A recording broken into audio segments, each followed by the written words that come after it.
Get ready to open your mind. Drones! They're no longer science fiction anymore. We're using drones to explore unknown new worlds. They're being tested on lonely highways and above. From the early days of radio-controlled hobbyists to missions on Mars and beyond, drones are already here, impacting our world from unmanned tasks in supermarkets to mapping our communities and saving lives. Drones create fantastic new ways to explore and discover. Programmed to operate in other worlds and flown with tomorrow's technology today, drones are changing our world. Join us and open your mind to drone technologies. Hey, thanks, Uda. This is our unmanned teaching assistant, Uda, and I'm really excited to be able to introduce him to y'all today, and he's going to be part of the program in a small way. So, Uda, you want to say hello? Hey, how are you, folks? Hope everybody's having a great day. It's Friday, right? Yeah.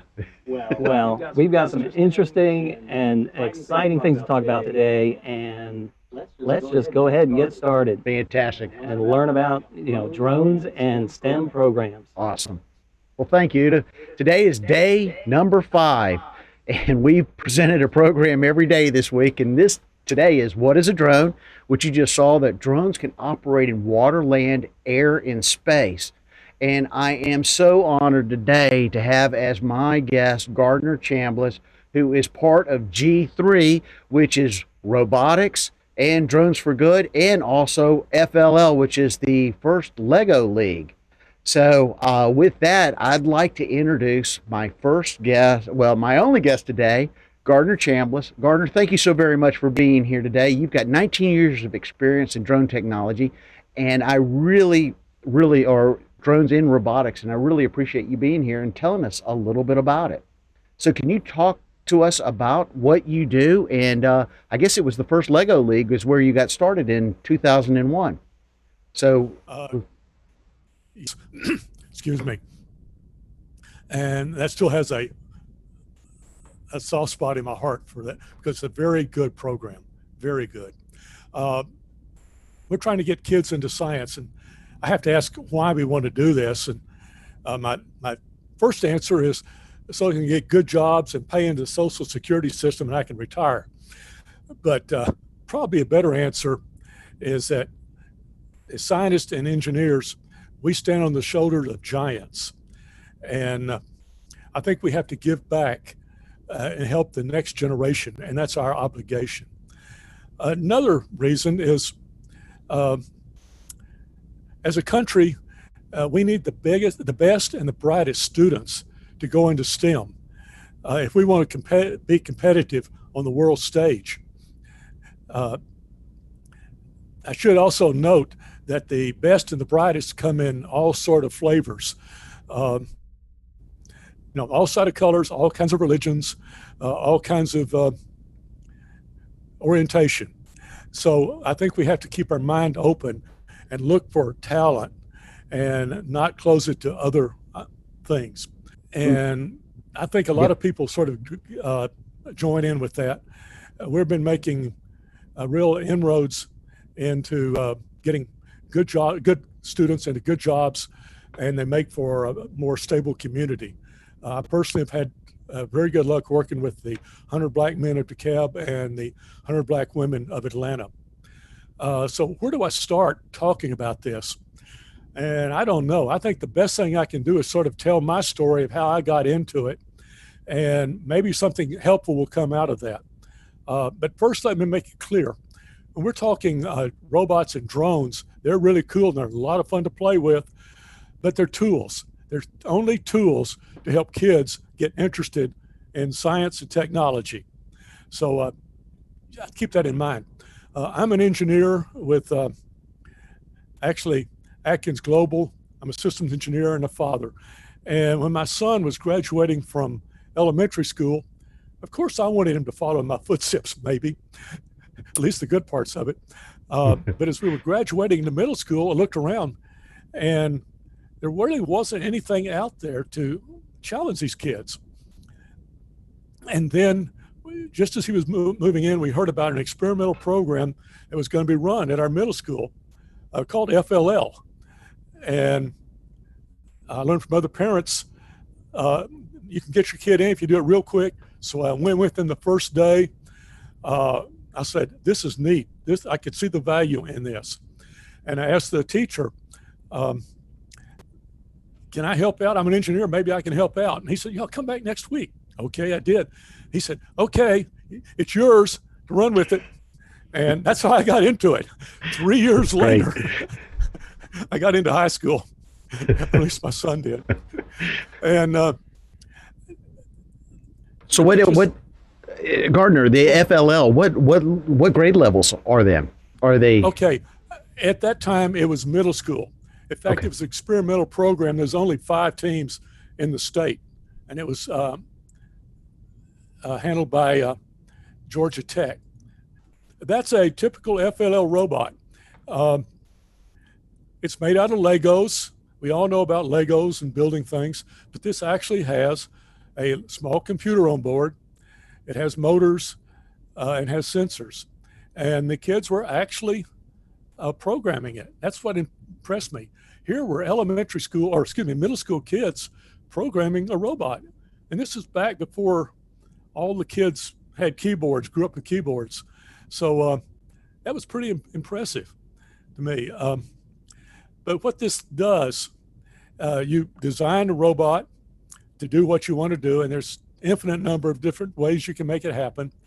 You design attachments, and what you're doing is trying to do something with it. Of course, that makes sense. But it's things like lift something, push something, pull something, crawl over something. These are all things. And the most important thing you can do is navigate with it. But the kids learn how to design, build, they program it, and they spend a lot of time testing it. But the whole thing of this is basically it's learning problem solving. And the kids That's don't teamwork. realize what they're learning. That's teamwork, yes. Yeah. So go ahead. One of the things that I see is that, it's discovery, innovation, inclusion, teamwork, and fun. It's it's all the above. Yeah. Right. One thing that we do, they have, is called core values. And that's what teamwork is all about. It's sort of like teamwork, learning how to fair play, how to respect the people you're working with. And at this point, most important, having fun. Do you think they're having fun? They Of course they are. Of course they are. Yes. Okay. So there's a takeaway from this. It's a robotics competition, but it's a lot more. It's learning by having fun. And they're having fun. This is from our first year that we hosted one. What year was that? I got to stop and think. It was probably 2005, 6. Okay. Okay. I mentored team for 3 years. Then we started the first robotics team, and then it took us a year or two to get into the robotics. We actually volunteered as a group with another robotics team until we got large enough to host our own. Okay, let's jump ahead about 3 years though. When it was going into the high school robotics, and that's going from middle school to high school, and there wasn't anything there. And so we got together with some of the parents. Go ahead. I was going to say that the robotics, is that G3 Robotics, the one that started in 2004? That's correct. And this is the first team. Okay. A couple of parents, a couple of other engineer friends of mine got together, and we said, we should start something. This looks like fun. Again, it has to be fun, not only for the students, but for the mentors also. And we started, and there was two other engineers. One of them was mechanical. Basically, I saw the first thing. I said, I can handle the electrical part, but I have no clue on the mechanical. And so over a pitcher of beer, I talked him into at least looking at it, and he's still with it. So it worked. So y'all are mentors to these kids Yes. And is it Grady High School is the where your team is? Yes, it's Grady High School. It's G3 Robotics. And I might add, this is the first year. He is now an engineer. He's an accountant executive with a marketing company. He's a mechanical engineer. He's a mechanical engineer. He's a mechanical engineer. She got a physics degree. She is a PhD in, what is she in? Strength of materials. She is an environmental engineer. And this is Felix. And I'll talk about him a little later on. That's fantastic. So you've actually seen the benefits of teaching these kids STEM technology and how they've gone into engineering and other fields of study, and this has helped them out, correct? Absolutely. And of course I wouldn't without Facebook, you know. Yeah. Yeah. But yes, I've seen the results, and that's one of the best things you can get out of this. I think the kind of program like this, the key words that are important is having involved, dedicated students.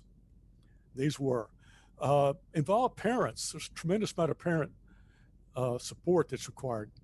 Having a technical mentor. When we had several engineers, I was one. Mm-hmm. Having a sponsor, which you have to have in a school system. And the byproduct is these people become a family. And some of them are still keeping in touch after 19 years. And I still keep in touch with Felix, the one on the bottom. We had no idea what we were doing, but we were learning and we were having a lot of fun. I might add, the first year we runner-up for the state competition, and we won the Rookie All-Star Award. We were lucky, that's all I can say. It took us 10 years to get back to that level. I was going to ask you about that. Now, understand that winning the rookie award allowed you to compete internationally that first year. Yes, we got to go to the international competition, which sounds really neat. It was at the center in Atlanta, and it was only about 4 miles away. We were actually the closest team to it. It wasn't exactly the overnight experience that we were hoping for. Okay.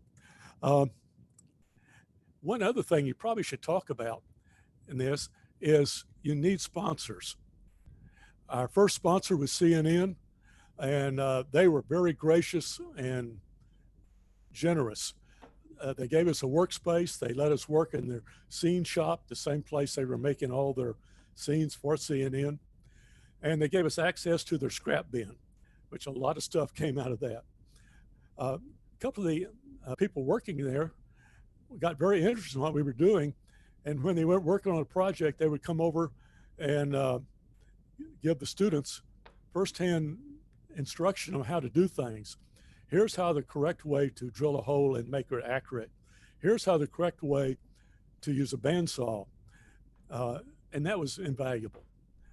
And when we won the Rookie All-Star Award, which qualified us for internationals, they paid our fee. The gentleman is the vice president of CNN, and he took a very personal interest in what we were doing. Okay. That's amazing. How did you get CNN in the first place? Was he one of the parents or just somebody that somebody knew? No. He had actually been working with one of our other mentors, and he was able to, when they weren't going to do anything in another school, we inherited a mentor who's still with us, and he had the contacts with CNN, so we just brought him over. And they stayed with us for 3 years, which brings up another thing. It's the moral is it's always good to have a good sponsor. It's even better to have multiple sponsors. And two of the folks who have been very kind to us, is my company, which is Atkins Foundation, or the Atkins Foundation, and also Motorola Foundation have been very supportive of us over the years. I was going to ask you, are they supporting a single team, or are they supporting the whole organization, the whole league? Atkins Foundation was supporting our team. Okay. They actually are supporting several other teams now. Motorola Foundation, they support a host of very worthwhile activities. And there's other teams involved in that too. Fantastic. But they took very good care of us. They're off now because of COVID-19. There's a lot of other needs, and that's fine. We agree with that 100%.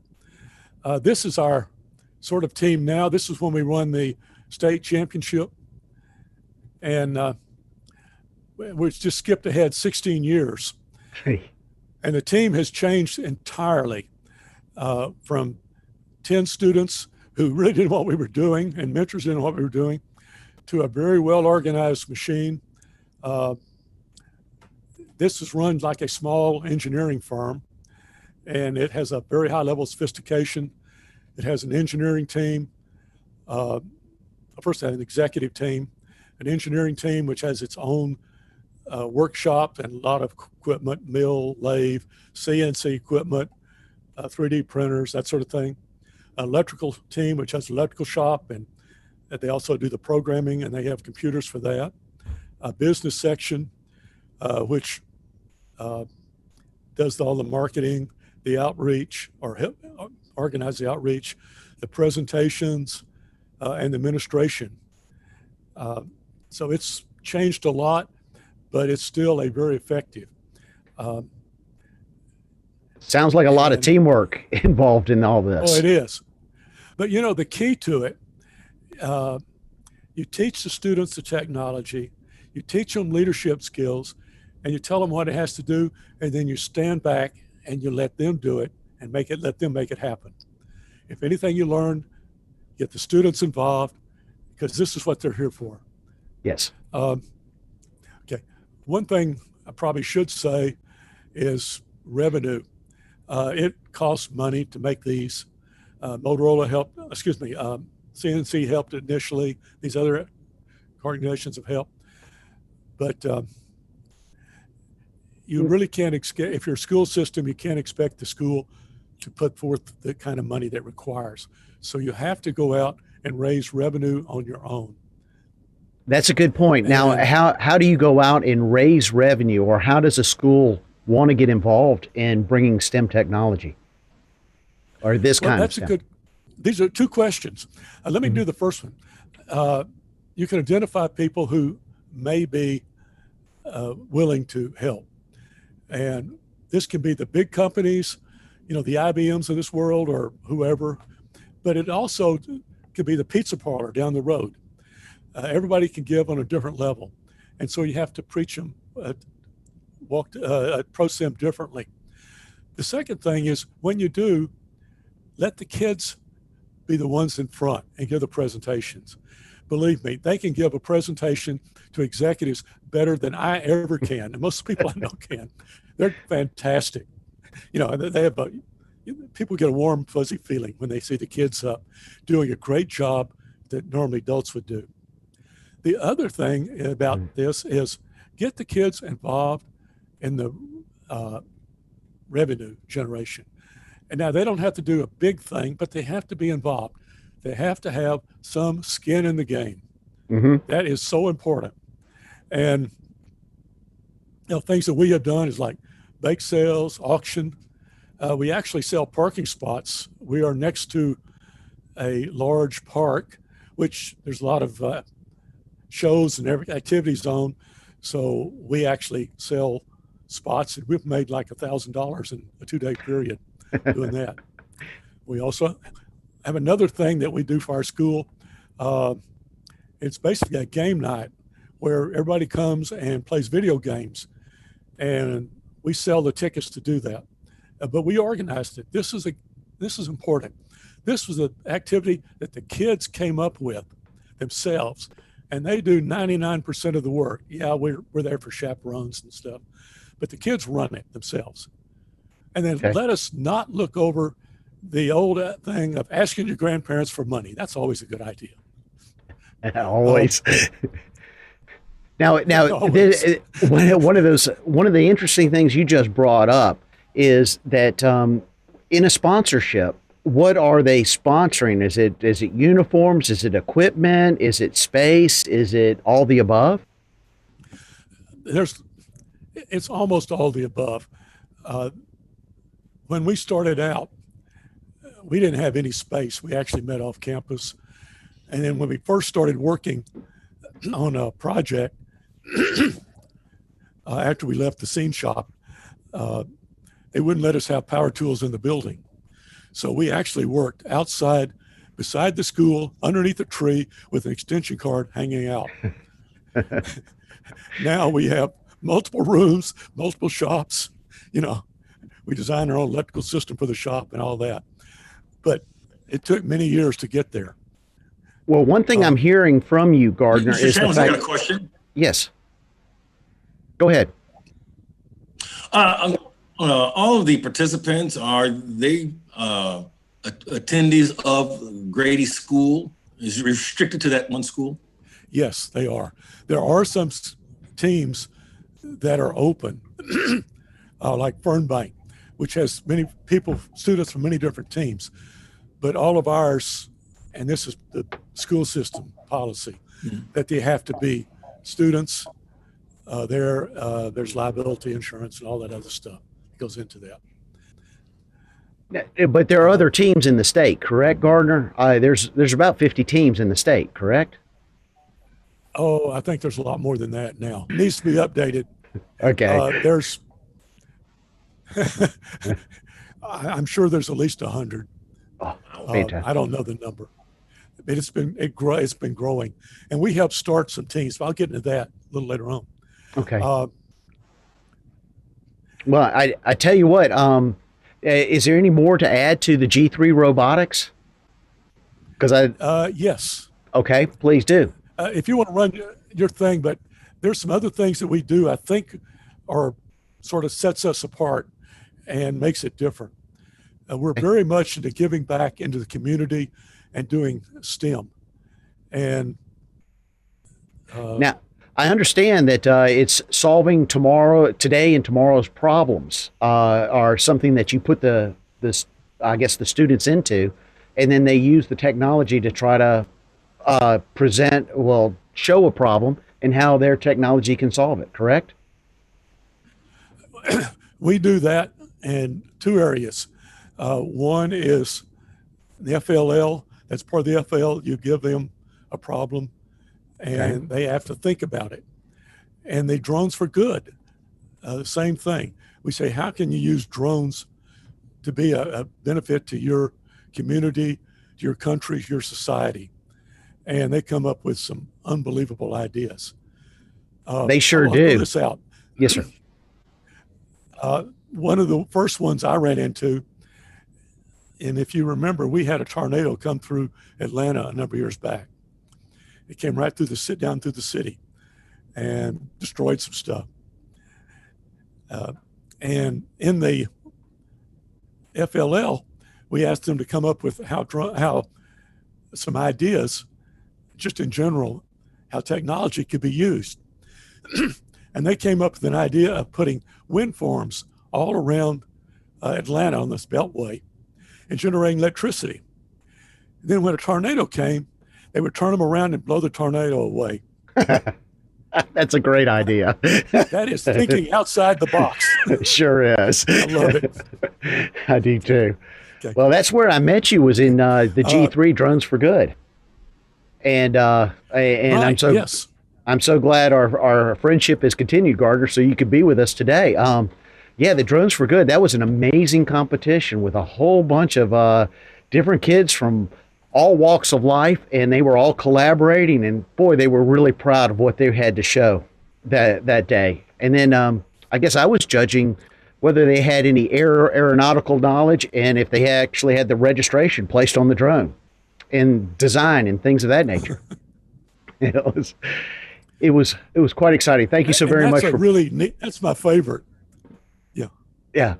It's really neat as an engineer to see middle school kids starting to talk about things like thrust vectors, center of gravity, volts, currents, energy storage in the battery, and they know what they're talking about. Yeah. Half the adults I meet can't do that. I'm not sure I can. So. They don't all do it, but it's sort of neat. Yeah. We do a lot of volunteer work, and we're actually working with FLL, with DFG teams, where we actually go and we spend time working with them, putting things together. We do the same thing with FLL. Beside sponsoring the competition, we actually work with the teams sometimes. Here's some more DFG work going on. And here's FLL. I might add, the girl here on the right-hand side showing how, she is head of our drone team this year. We give workshops teaching code, how to program. We work with special needs students. They actually build FLL robots. We haven't had any compete, I don't think. There may be, but they get a lot out of it, and they really enjoy it. Well, how's your drone delivery systems? Oh, I'm sorry, but how's your drone delivery systems working? No. Yes, our drone delivery systems. Thank you for using the right terminology. Yeah. They're doing well. We haven't really got into that. We're redesigning it. And again, I know what works. We did last year, but we're letting our students design a completely different design based on their thoughts. Can you share with what the drone delivery system is with drones? Sure. We're entering into a competition, which is UAV for STEM. It's run by AMA. And the idea is that it's a search and rescue. And in the competition, you go out, you set up search patterns, you look for signs that there's a hiker. Each year it changes a little bit, but let's say a hiker stranded out there, and you fly over and you see them or see their pack or whatever, and you take latitude and longitude on that. Then you fly back to your home base and you pick up emergency supplies, the design modules you're referring to. Actually, they're water balloons we drop, and we fly back autonomously and drop them to that same location using a computer to go back. We take two, we make sure the first one got there. If not, we have a camera system. We look over, we do another, we set another coordinates, and we fly to it and we drop it, the second balloon. And we're fairly accurate at doing that. I know. I got to see the system and I got to see the delivery packages. It was quite entertaining. So thank you. We've done a couple other things. One problem we have at the end of our period, there's a couple months, and we try to keep the kids interested. One thing we tried was an underwater ROV. I don't know if you can see that now. It was neat, but the problem is that we don't have a pool. Here's one of our high school drones that we're using. Now, this is a trainer. You'll notice it has a hard hat on, so we can't break the electronics. Has long feet, and when it lands, it's almost impossible to turn over. This one is neat. It's almost impossible to break a prop, but it's also very hard to fly through a hula hoop. Here's another one that's pretty rugged. And I think what was team. Yeah, I was going to say, I thought what was amazing to me was that I actually got to see a drone built with a CD on it, one with popsicle sticks. They were just all different designs. And then I would judge the build, and then they would go and take it to fly a course in the gymnasium, which you had netted up. And they had to go around slots and then go in through squares and circles. And it was really a big teamwork collaboration to watch it all come together. Here's one of them. Yeah. We change it every year. but they have to fly through the hula hoops and then down and land through the hula hoops in order to get the points. And these drones are not that easy to fly, to be honest. My favorite is the scratch built. That's what you're describing, where we give them the basic electronics, motors and controllers that they need, and then they can build whatever they want to as long as it'll fly. This one, I'm pretty sure all the parts came from Dollar Tree store. I think that's supposed to put flowers or something around that wire. Here's one that's PVC. I'm sure this came from Home Depot. And I told them, I don't think it'll fly. It's going to be way too heavy. It actually flies very well. I was wrong on that one. And then here's one of my favorites. This is one where it's all made out of foam.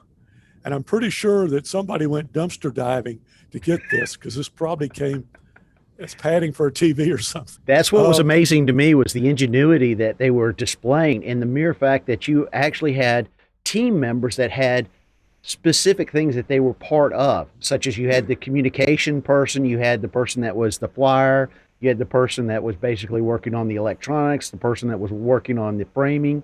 So they all got together and collaborated and worked on putting their projects together and putting it out there in the field, which was really, really quite cool to see. Well, that's the important part, is to learn how to work together. Very few people invent things. It's generally a team effort. And this is something that the kids learn now. Our kids, when they graduate, they are so primed to go into engineering, it's not funny, which is sort of interesting. We ask what impact, and this is the high school / robotics team. 99% of our kids graduate high school and go to college. 95% pursue a STEM major. And 85% of them, of the girls, are on engineering roles. It's not just the guys. And 75% of our student leaders have been girls. So it's a very diverse group, and we're very proud of that. You should be. You should be. You're really taking something to the next level. Now, there's one question I do want to ask, and that is, you've not had a school that wanted to bring the program in directly, so this has been an outsourced kind of extra kind of something offered to students? The high school version is quite an undertaking, and we have helped 2 other schools get started. We do a lot of work in underserved communities. And when we do, there'll generally be a teacher who really wants this to happen. They have seen what happens. They are very enthusiastic, and that's fantastic. But they don't have the resources. And quite frankly, there's no way they're going to do it on their own. The school system is not going to, or has not put the money down to help. So what we've done, and this 2 or maybe 3 now, we'll go in, we have some extra resources, we'll help pay the registration, we'll take the teacher in, we'll give them some training, we'll give the students, we'll bring them into our school and give them the same training that our students are getting. I mean, they're learning how to run CAD, they're learning about electricity, they're learning about motors, they're learning about gears, and they learn along with our students. And we'll feed them pizza while we're at it. Okay. And then if things that need actual machining, they'll use our shop. Some cases, in most cases, we'll just do it for them since they're not shop qualified. We have a training program our students have to go through before they can touch any equipment. Okay. Then when they go back, we'll help. Sometimes we'll send a mentor back and help with technology. There's going to be a lot of questions, and we generally try to send our students. We have learned that other students listening to other students is a lot more effective than high school or middle school students listening to an old guy like me. So our students now have a lot of knowledge, and they try to share it. And this has been very, very effective. In fact, too effective. After 3 years, they're pretty much, we also help them try to find out where they can get financing. We put them in touch with people, and they generally will help. They can find resources, and that's worked basically. Okay. And then they become full-fledged teams. They compete every year. And what happens is several times they have done better in the competition than we have. They'll beat the hand that fed them. And that's good. That is what's supposed to happen. If that happens, we're doing our job. Oh, and I tell you what, Gardner, I am so impressed with the organization and how things have gone along. If somebody were to want to get involved, how would they get involved with either mentoring or finding out whether or not their school has this program? Okay. Schools that have it generally put it on their website because they're real proud of it. Okay. Okay. To get what has generally happened, or my experience has been, in order to be successful as a team, and we'll start with the middle school, you have to have a teacher who's going to support it and jump through all the hoops, administrative, and everything else. They don't have to be a technical expert. They may be, but they don't have to. You get a parent, an uncle, a grandfather, whoever, who likes, going to have fun and can work with kids, and he will be the one that helps them through. That was what I did when we started it. Mm-hmm. I was the technical person, I took on both roles. Okay. You have to have financing. At the FLL, it's generally low enough that a PTA can generally pull it, or the cost, and drones is the same way. We try to make sure that it's really no more than playing a team, a soccer team or whatever. It's about the same cost per person. What is that cost? Have 8. What would the cost per person be? The high school team, it's expensive. It's about $3,000 to register. With that, you're registered, you can compete, and you get some parts. But you're going to want to put a lot more stuff in it. Teams will generally spend somewhere between $500 and $6,000 or $7,000. Wow. It adds up. That's why you need a sponsor. Okay. We have been on both sides of that. One year, we had lost all of our sponsors. We had our entrance paid, and we built a robot. We took apart our old robots, used all the old parts, and we spent $300, which is probably the least anyone has ever done. Okay, but we've also spent a lot more. We actually built 2 robots. Okay. One we practiced one actually competition. They're identical. Okay, so we're sort of up at the next level. The Drones for Good, I said it's about what an athletic. The kit of parts is about $400. I think it may be a little bit less this year. Mm-hmm. And then it was 180. I think it's down to 150 registration fee. And that's what we use to, reserve the facilities, make parts. We have to pay janitorial fees and all that kind of stuff. So it's used for the maintenance of the team. We're a nonprofit and, all voluntary, so it goes a long way. Yeah, there's our gym. We couldn't use it last year because there was a girls' basketball team got scheduled after the fact. And of course, basketball rates over our drones.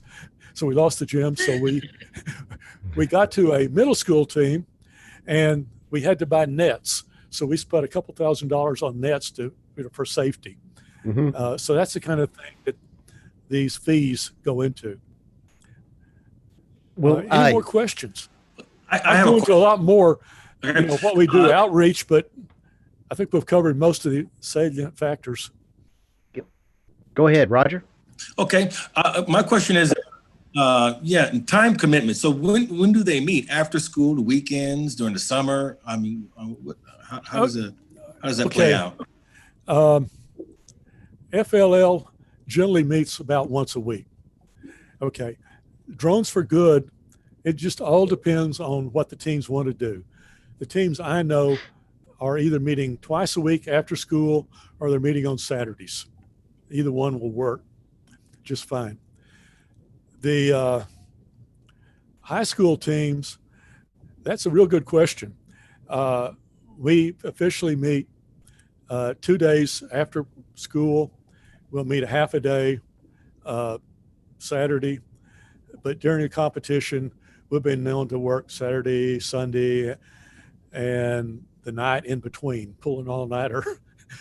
So we try not to do that. Not a good idea, but sometimes to get ready, the robot at the last minute, it's required. We've gotten a lot better, and we're a lot better at planning and than we used to be. And we use more pre-manufactured parts. In the old days, like you saw in the first, the bearing in there was actually my water pump out of my car that I had just gotten replaced. So we were making an awful lot of stuff ourselves. Now we buy bearings. That is amazing. Now, tell me, you do stress safety, because I know we stress safety when I was the judge there. Can you talk about how the kids are dealing with safety issues? Absolutely. Okay, in the Drones for Good, and I think you probably saw this, the kids that are in the flying area have eye protection. They also have vests so they can be seen. And so everybody in the flying area does. There is a shield, a fence around everybody to protect the spectators. Before we got that in place, we actually had people out front, the number of girls with beach towels, and if a drone came down, they hit it with a beach towel. They never got a chance to do this, and they were really upset, but it will take a drone down very quickly. Yes. We have never had a problem. Okay, at the high school level, we deal with much more serious things. These robots are going to weigh about 120 or actually about 140 pounds with the battery. And they're traveling at about 12 feet per second. That can hurt. That can break something. So first of all, they have bumpers on. Okay, they operate in a playing field that's pretty well controlled. In the competition, there's Lexan guards all the way around it. When our kids are working on it, anytime they're in the shop, whether it's mechanical shop around the lathes, mills, saws, or even in the electrical shop when they're soldering, everybody's wearing eye protection. And then when they're working around the big tools, they're wearing ear protection, the loud tools. Our kids are fairly well trained. In order to operate any of the equipment, they have to go through a training course. And we use a video training course with test. It's developed by MIT. It gives you a real good feel. I mean, it's one on how to use a grinder, how to use a mill, you got the picture, Yeah. all the equipment. Then, before they can use it, they have to prove that they know how to do it with one of our people, one of our students, or a mentor. And they also have to take a test, and they have to take a test before they can even go in the shop. So we try to be very safe in what we do. And of course, we have a first aid kit, a fire extinguisher, all that kind of stuff. And in our competition, we generally have either a nurse or a doctor or some medical person. We try to do that. We don't always. So safety is number one. There were a lot of people for that competition that I was judging that day. They were all, the stands seemed to be full and the kids seemed to be happy and they were ready to roll. It was a lot of fun. That's good. And this is going to be, maybe it's a good time to introduce it. We're in a different environment now with the COVID-19. And when we first started off, first year we had 5 teams. Second year, I think we had 10. Third, we had 20. We saw a pattern here that's not sustainable. Yeah. Next year we had 35. And we were planning for 60 or 65 this last year, and COVID hit us. And of course, everything stopped. We're back. We just sent information out to all the teams that competed and say, hey, we're still alive, well, and kicking. We want to do it. We want to return back to normalcy, but we're going to have to do something different. So we're going to be designing for Cobalt 19. And what that means is it's going to be virtual. And it's what it sounds. The judging will be done, and we'll probably be asking you to come back. But you'll do it from your computer, set up a time. Yeah, and they will go through the same routine.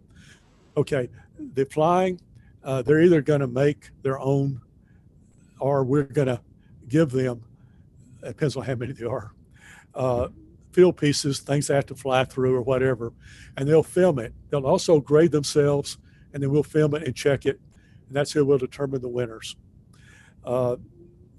If we have Saturday sessions, we're not going to have Saturday sessions, but in the past we've had Saturday drone doctor sessions. If your drone is not working, you have problems, you come in and we'll help you. Our motto is you bring a sick drone in and it's going to leave flying, and we're always 100%.